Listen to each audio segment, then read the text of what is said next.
about 4 months ago, I, with the committee, helped to start RDA Party. Now, I never wanted to get involved in politics in that way. All I wanted RDA to be was a really robust lobbying group that would support a member of parliament from any party, okay? LDP, IMOP, Liberal, probably not Labor, Greens, or, those ones. But the you got to other have ones. some standards. Yeah. I mean, I would still hero them if they did something good, but I would never help campaign for them. But anyway, so I started RDA Party, and I got to start with the committee. I've got to be honest, it was an uphill battle the whole time. It was hard. It was really hard. I already had a full plate, and then I was doing all of that, and we had one committee member leave, and so it was really rocky. And sometimes that means that it's not the right thing. Sometimes it means that you need to keep being persistent. Sometimes it's difficult to know the difference. I kept persisting, but it was when I went to prison for 3 weeks and it completely fell apart. So no one dealt with the admin. No one used the fact that I was a political prisoner as a way to get more members, because the legislation had just changed that we now needed 1,500 members and we only had about 1,100.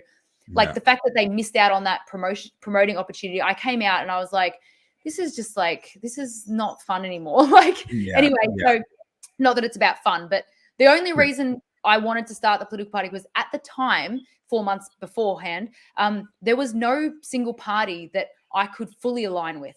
Okay. So I had tried, I had reached out to all of them, more or less, and there was just something not quite right. So I was like, I'm going to have to try and start one myself. So we did.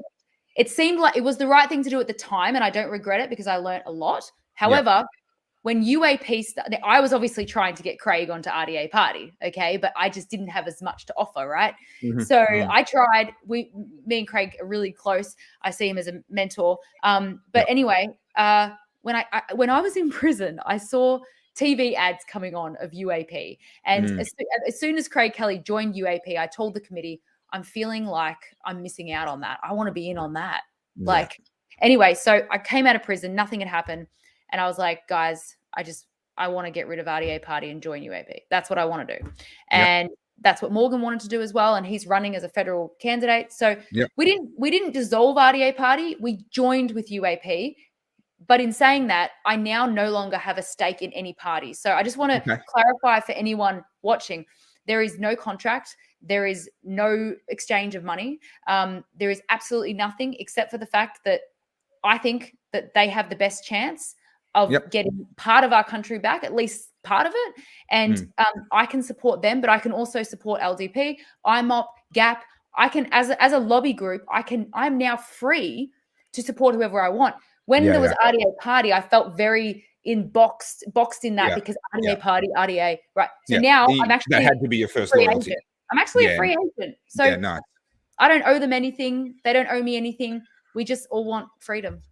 So one of the things that I think is really important. So full disclosure, my first loyalty is Liberal Democrats, has been for about the last 8 years since I got involved with them. But there's a really important message that all of us, United Australia Party, Liberal Democrats, One Nation, IMOP, I'm sure there's others that I'm forgetting about. Anyone that is in any way freedom friendly, even though we might differ enormously in other areas of policy, anyone that is freedom friendly right now, we need to be encouraging everyone that votes for us to then vote preferentially for every other one of us before they put any of the majors on. I mean, if you absolutely have to finish with a major party just to make sure your vote isn't lost, sure. But the minute you put that major party anywhere in the list, that's where your vote is going to stop. It's not going to go through to any of the further parties down that list. So you need to put in the case of Monica, if you want to support Morgan, you need to put United Australia Party, then put the Liberal Democrats, then IMOP, and then One Nation, and then I'm sure there's others, and I will compile a formal list between now and the federal election for those that are interested in my thoughts on this. But the number one thing is not who you put at the number one spot; it's that you put 1, 2, 3, 4, 5, 6 without any majors being in that list, and that is our best chance. If everyone who's voting for a minor party does that, then someone from within those minor parties has a really good chance of nabbing a Senate seat off the Greens here in Victoria in the federal election. And hey, if this is a moment where the zeitgeist is changing and a lot of people are going to turn away from the major parties, we might see 2 senators from Victoria that are not from the Liberals, Labor, Nationals, or Greens. And to me, that would be an absolutely brilliant outcome.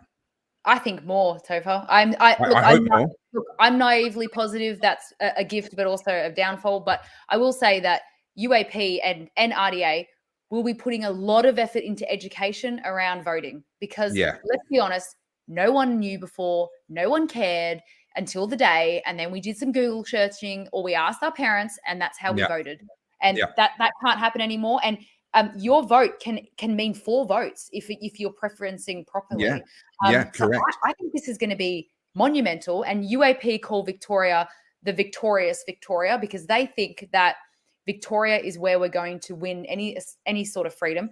And I will say as well that any of those smaller parties, no matter what's been said in between each other or online or any of them would be better than one of them. So Correct. it just doesn't matter who you support as long as you support one of the smaller people and also that they are working together behind the scenes. A lot of people think that, oh, if we could all just work together, everything would be so great. Actually, people are working together. It's just not potentially not public knowledge, but yeah, it's not public. I mean, look, we know the major parties work with each other behind the scenes. The minor parties are working with each other behind the scenes. It's in the minor parties' best interest to get this message out about preferential voting, about making sure that you put all the minor parties before any of the major parties.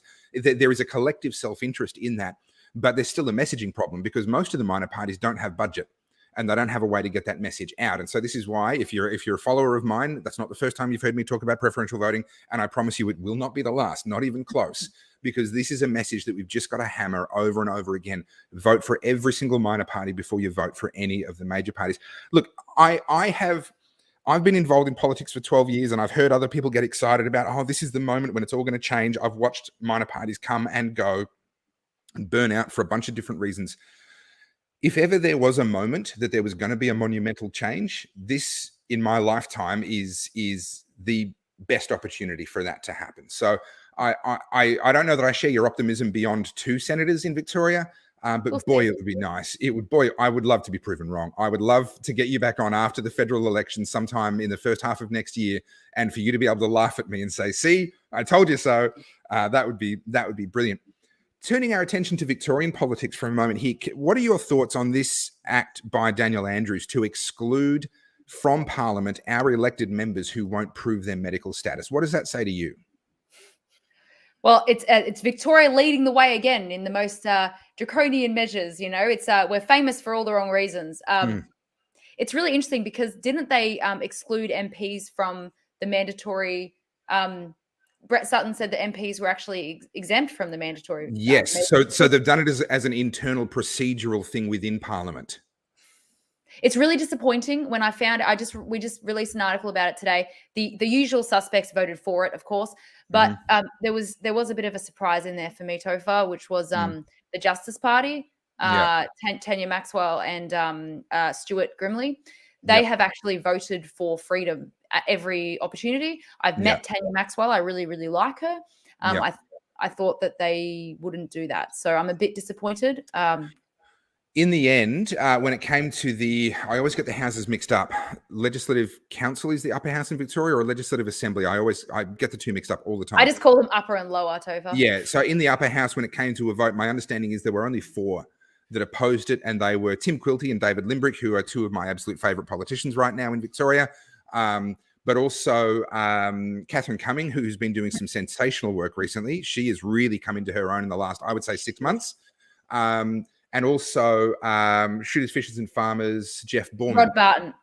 No, it was Jeff Borman in the upper house. And I have to say, I've met him before. Lovely guy, ex-police officer. And I think that his instincts early on were incorrect, probably because of his background in the police force. And he voted for some stuff that I personally don't believe he should have, but that's my opinion. And he's obviously got a different one. But on this issue, he did at least come to the right side of this issue and say, no, this is not an appropriate thing for a parliament to be doing. I've been criticized for saying, hey, this is an attack on democracy. This is an incredibly dangerous thing to allow a government to do. And people keep saying to me, no, there's another election coming up in 2022. You can't say that democracy is under attack. We're still having elections. Well, listen, Russia has elections. Venezuela has elections, right? Don't talk to me about the election that we've got coming up. Talk to me about the fact that we're not actually honoring the results of the election we already had. That's, an election, for an election to mean something, not only do we get to have the election, but the results have to be honored. And we've already crossed the threshold where the results of our elections are no longer being honored in this state.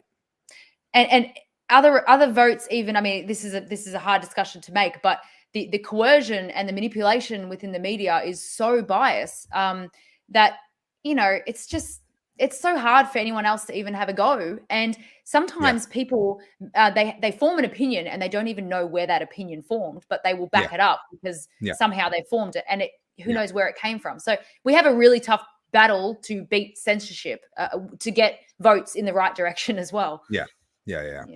Yeah, look, there's a massive messaging campaign needed going forward between now and the federal election, and then again between that federal election and the state election. One of the things I'm really hoping the federal election kicks the major parties in the butt, because the panic that will set in for the Labor Party with a state election potentially only 6 or 7 months away from when that federal election happens, the panic that will set in is going to be brilliant to watch. I'm going to be here permanently with a bag of popcorn, just enjoying watching that happen.